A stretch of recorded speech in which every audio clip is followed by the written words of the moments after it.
O processo de projeto no BIM não difere muito relativamente ao modelo tradicional, mas embora sejam introduzidas algumas nuances no processo, de forma a transformá-lo num protocolo que deve ser seguido para que se consiga tirar real proveito da metodologia BIM. Quando era criança, deve recordar-se de um jogo chamado Macaquinho Chinês, em que um jogador fechava os olhos e os restantes se encontravam a uma dada distância do mesmo.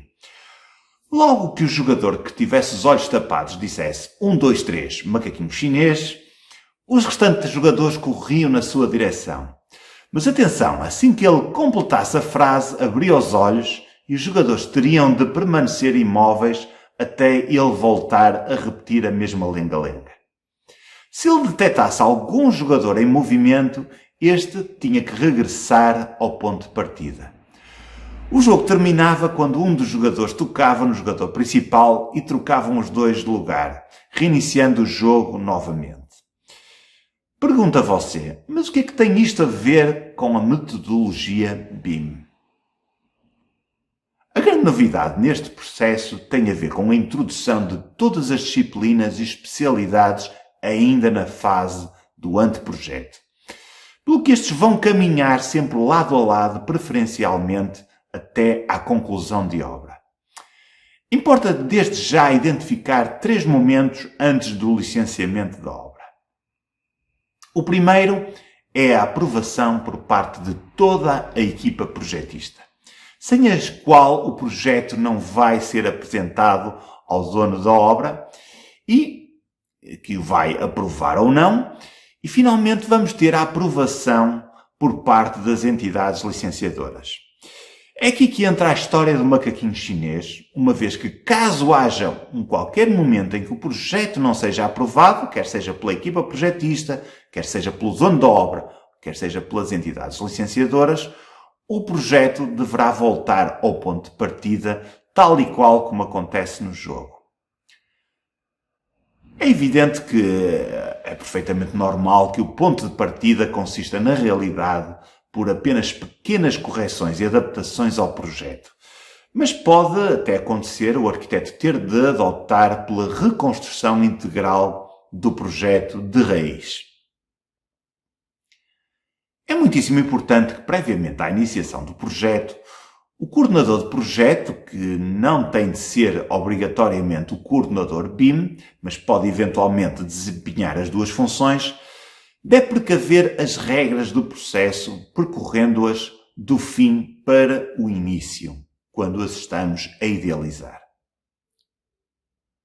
Assim, começamos por conhecer as condições de licenciamento, que vai ser a última etapa do processo, o que pode ser garantido de 3 formas. Em primeiro lugar, pela consulta dos regulamentos em vigor para o local da obra. E aqui não é de descurar o apoio de alguém ligado ao direito, portanto, um advogado ou outra coisa. Por reuniões realizadas com técnicos das entidades licenciadoras para obter a sua concordância perante o que se pode ou não fazer, que é uma conversa não vinculativa, ou se quisermos tornar a informação vinculativa, solicitar a aprovação de um pedido de informação prévia e desta forma conseguir definir de forma o mais precisa possível as premissas relativas ao projeto. Continuando a nossa viagem de trás para a frente, a seguir temos de conseguir as condições do cliente para a prévia aprovação do projeto, definindo de forma muitíssimo concreta o que é que o cliente pretende construir, o uso da construção, o número de divisões, a forma como pretende que estas se relacionem e qual a vivência que se pretende para o edifício. Esta definição de projeto, meramente teórica, deve ser devidamente colocada por escrito e assinada por ambas as partes. É muito importante que fique tudo devidamente esclarecido e redigido numa ata de reunião, uma vez que este documento será vinculativo para ambas as partes. Em primeiro lugar, para o dono de obra, caso a equipa projetista enverede por soluções que nada têm a ver com o previamente acordado. E, em segundo lugar, para defesa do próprio projetista, que pode eventualmente solicitar uma revisão dos seus honorários caso o cliente mude de ideias relativamente ao que foi estipulado na reunião inicial, levando à alteração do projeto original. Reforço aqui a necessidade de ter a ata da reunião em duplicado, devidamente redigida e assinada por ambas as partes, partilhando uma cópia do documento não editável na pasta respectiva na cloud, à qual ambos deverão ter acesso. Finalmente, na primeira reunião da equipa de projeto, podemos ter já uma proposta base para o edifício ou não ter nada. O ideal é que exista uma ideia do edifício que se pretende construir, uma vez que a decisão mais importante que sairá dessa reunião é a definição do intervalo de alturas em que cada disciplina vai colocar os seus equipamentos, cabelagens, tubagens e dispositivos. Este acordo visa minimizar a existência de interferências entre as várias disciplinas logo na fase inicial do projeto. Poderá ser reajustada com concordância de todos os intervenientes numa fase posterior, mas é fundamental que nesta fase haja já um acordo pré-estabelecido. De referir que este acordo também deve constar numa pasta não editável, de modo a servir de referência aos restantes elementos da equipa que eventualmente podem ser substituídos por outros. Todas as decisões devem ser tomadas por escrito e assinadas por todas as disciplinas. Pelo menos deve-se assegurar que existe uma nota do tipo "tomei conhecimento". Só deste modo poderemos responsabilizar o responsável de cada uma das disciplinas pelo não cumprimento do acordado nessa reunião. Este documento, tal como o anterior, assume uma importância legal enorme na responsabilidade de todos os elementos que integram a equipa projetista. E qualquer alteração no acordado previamente deve dar lugar a um documento revisto e atualizado, novamente assinado por todas as partes. Cumpridas todas estas formalidades, está na hora de começar a desenvolver o projeto. Depois da ideia inicial proposta pelo coordenador de projeto de arquitetura, o passo seguinte consiste na realização do projeto de arquitetura, de estabilidade e de MAP, mecânico, elétrico e de tubagens, assim como todas as restantes que se considerem necessárias. Para quem já tem experiência de projeto, neste momento deverá estar a pensar se a definição de projeto estrutural, de eletricidade ou de instalações de ar-condicionado não será demasiado precoce neste processo, uma vez que o projeto de arquitetura ainda não foi aprovado pelo dono de obra. Na realidade, nesta fase já deverá ter havido uma reunião em que o dono de obra, com vista à aprovação do projeto, portanto, de uma ideia inicial do projeto, necessária para termos uma base de trabalho dentro dos limites da razoabilidade. Devemos ter em conta, no entanto, que nesta primeira fase apenas elaboramos, por exemplo, no caso do projeto de estruturas, um estudo de pré-dimensionamento estrutural e nunca o cálculo matemático da mesma estrutura. Esse vai ficar para uma próxima fase. Terminada esta fase, submetemos o projeto à aprovação do cliente. E nesta fase devemos ser criteriosos na escolha dos elementos a partilhar com o dono da obra, uma vez que alguns deles não estão naturalmente preparados para perceber informações como sejam um projeto de estruturas ou um projeto de climatização.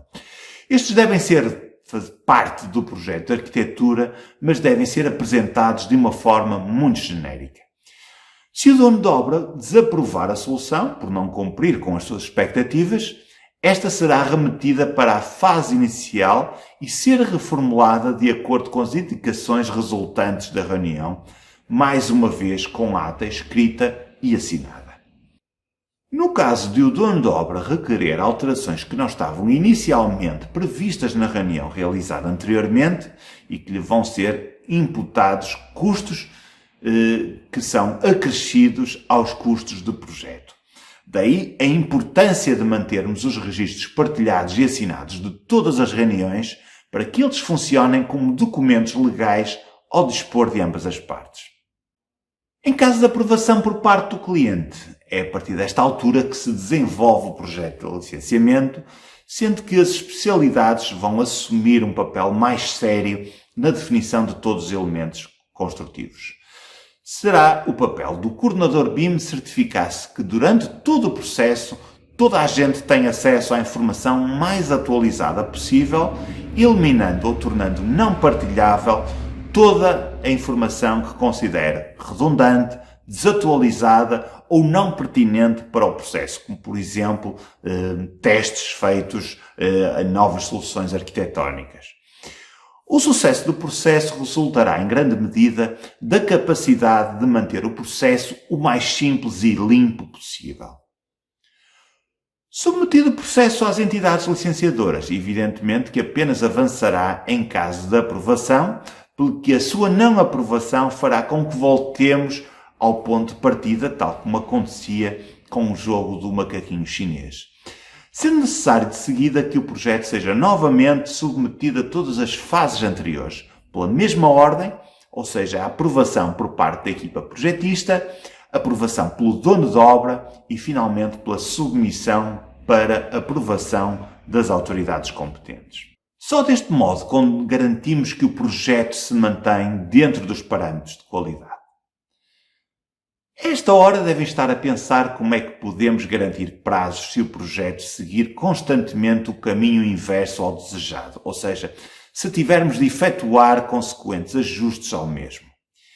É aqui que entra a necessidade de adotar um software que obedeça aos 3 principais requisitos impostos para um software BIM. Em primeiro lugar, a modelação orientada para objetos. Em segundo lugar, a modelação paramétrica. E em terceiro lugar, as bases de dados que vão alimentar todas as disciplinas. E serão estes os temas que vamos explorar proximamente.